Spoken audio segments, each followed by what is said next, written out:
Where am I? Is this Dubai?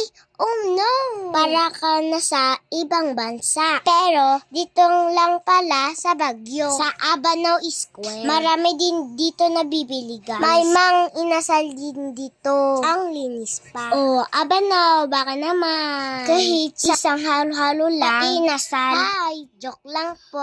Ang ganda talaga dito. Gaganda ng view. Pwede ka mag-picture-picture dito. Ang lakas maka-IG. I-share ko pala, guys. Noon mag-friend pa, si Abi. Dito daw, favorite tambayang nila. Kaya kami napapad dito. Kasi naalala nila. Kaya, isa ito sa mga lugar. Kaya may nagbo-voice over na yon. Naluko ako niya, Biko, guys, kasi natatakot ako. Feeling ko pag magbubo kasi mahulog ako. Haha, ignorante. So, ayun guys, nagsisimula yung mga estudyante.